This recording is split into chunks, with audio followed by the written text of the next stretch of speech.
Hi అండి, welcome to Samrajyamma cooking and vlogs. ఈరోజు నేను స్పెషల్ మసాలాతో కోడిగుడ్డు చికెన్ కర్రీ చేస్తున్నానండి. దానికి కావాల్సిన పదార్థాలు చూద్దాం రండి.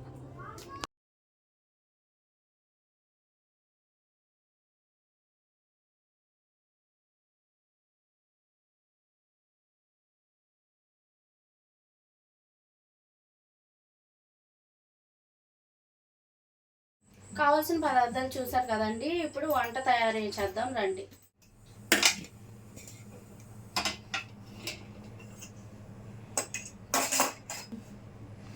స్టవ్ వెలిగించి ఒక చట్టి పెట్టానండి. చికెన్కి సరిపడా కేజీ చికెన్కి తీసుకున్నాను నేను. ఆయిల్ వేసుకుందాం. గిన్నె వేడెక్కింది.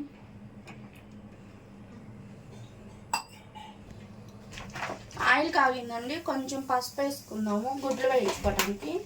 గుడ్లు వేపకపోతే మా ఆయన అసలు నోట్లో కూడా పెట్టుకోడండి. అందుకని గుడ్లు వేస్తున్నాను. వేయించకపోతేనే బాగుంటుంది ఈ కూరలో. మీరు వేపుకోమాకండి, మామూలుగా వేసుకోండి. వాటి పెట్టి వేసుకుంటే తర్వాత చికెన్లో వేసుకుంటాం కదా, అప్పుడు పులుసులో వేసినప్పుడు పులుసు లోపలికి అంటే వెళ్ళి మంచి టేస్ట్ వస్తుంది గుడ్డు.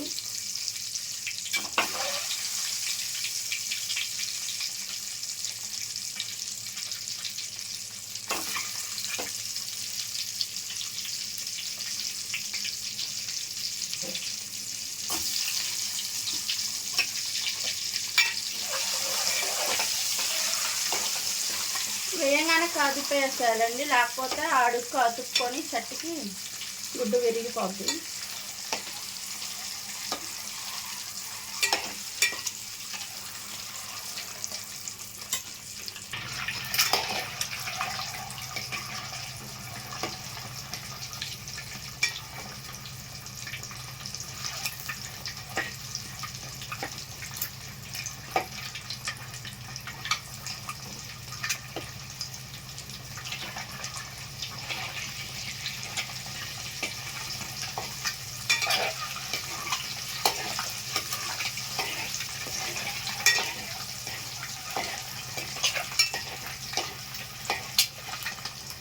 గుడ్లు ఇలా వేగితే సరిపోద్దండి. ఎక్కువ వేగినా రబ్బర్ లాగా తయారవుతుంది.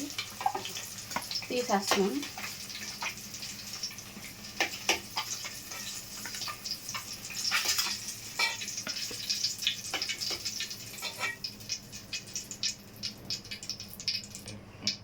ఆయిల్లో కొంచెం పుదీనా, కొంచెం కొత్తిమీర వేసుకుంటే చికెన్ మంచి టేస్ట్ వస్తుందండి.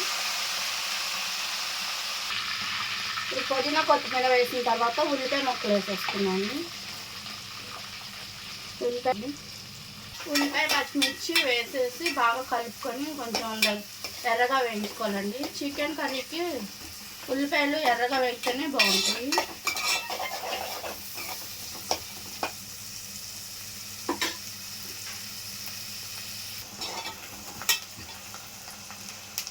ఉల్లిపాయ ముక్కలు ఇలా వేగుతున్నప్పుడు అల్లం వెల్లుల్లిపాయ పేస్ట్ వేస్తున్నాను.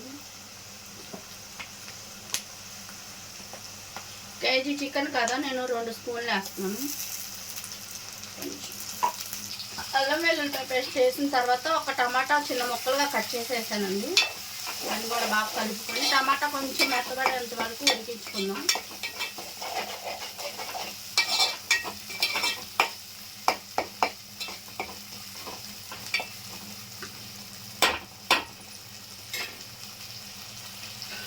టమాటా కొంచెం మగ్గిన తర్వాత చికెన్ ముక్కలు వేసేసుకుందామండి.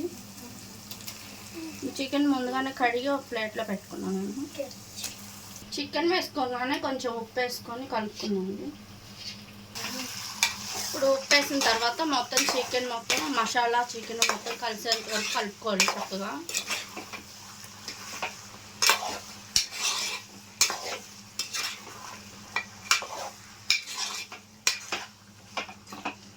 బాగా కలుపుకున్న తర్వాత మూత పెట్టి చికెన్లో వాటర్ బయటకు వచ్చేంత వరకు ఉడికించుకోవాలండి.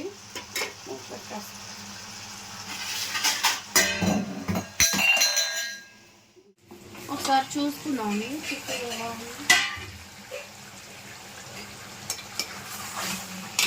వాటర్ బయటకు వచ్చింది కదా, ఈ కొంచెం దగ్గర పడేంత వరకు ఉడికించుకోవాలి. అప్పుడు అందులో చికెన్లో నీచు వాసన పోద్ది.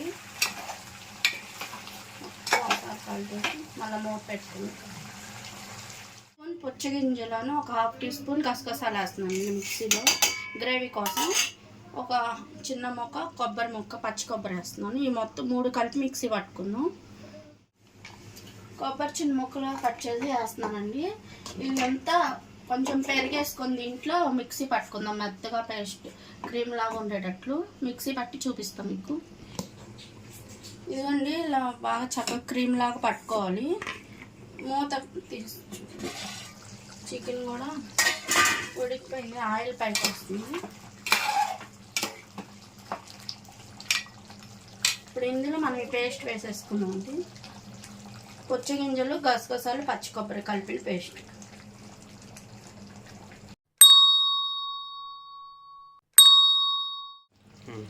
ఇదిగోండి గసగసాలు పుచ్చగింజలు కొబ్బరి పేస్ట్ వేసుకున్న తర్వాత కారం వేసేసుకోవాలండి. కూరకు సరిపడా మనం ఎంత కారం తింటామో అంత వేసుకోవాలి చూసుకొని. కారము మసాలా పేస్ట్ మొత్తం వేసిన తర్వాత బాగా కలుపుకోవాలండి. కలిపేసేసి వాటర్ పోసేసుకుందాం. గ్రేవీ కావాలో అన్ని వాటర్ పోసుకొని ఒక గ్లాస్ వాటర్ పోసానండి. ఇదంతా శుభ్రంగా కలిపేసుకొని ఉప్పు చెక్ చేసుకొని ఉడికించుకుందాం దగ్గర పడేంత వరకు. ఉప్పు కొంచెం పట్టింది.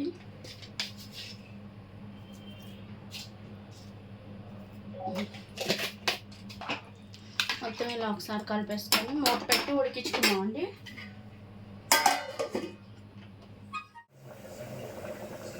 కూర ఒకసారి చూసుకుందామండి. చికెన్ కర్రీ ఒకసారి కలుపుకొని ఇది కొబ్బరి పేస్ట్ ఇవి వేసాం కదా, అడుగు పట్టేసింది. మధ్య మధ్యలో కలుపుకుంటూ ఉండాలి, లేకపోతే మాడిపోద్ది. కొంచెం దగ్గరకు వస్తుంది. ఈ టైంలో గుడ్లు వేసుకున్నామండి. పులుసు గుడ్డు లోపలికి వెళ్ళి మంచి టేస్ట్ వస్తుంది.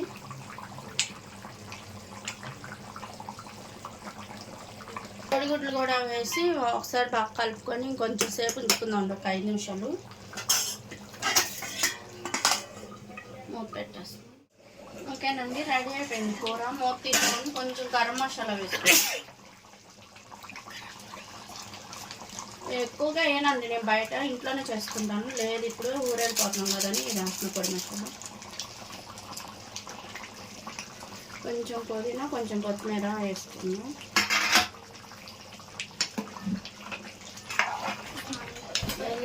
ఈ స్టేజ్లో స్టవ్ ఆఫ్ చేసుకోవాలండి. కొంచెం స్టవ్ చల్లారిన తర్వాత ఇంకా చిక్కబడుద్ది. అందుకని ఈ టైంలో కట్ చేసుకుంటే కరెక్ట్గా ఉంటుంది మనం తినేటప్పటికి. ఓకేనండి, రెడీ అయిపోయింది. స్పెషల్ మసాలాతో కోడిగుడ్డు చికెన్ గ్రేవీ రెడీ అయిపోయిందండి. మీరు కూడా ఒకసారి ఇలా ట్రై చేయండి. నేను చేసిన మసాలా చేసి వేయండి, చాలా బాగా కుదిరిద్ది కర్రీ. ఎప్పుడు ఇలాగే వండుకుంటారు. వీడియో కనుక మీకు నచ్చినట్లయితే లైక్ చేయండి, షేర్ చేయండి, సబ్స్క్రైబ్ చేసుకోండి. మరో వీడియోలో కలుసుకుందాం. బాయ్ అండి.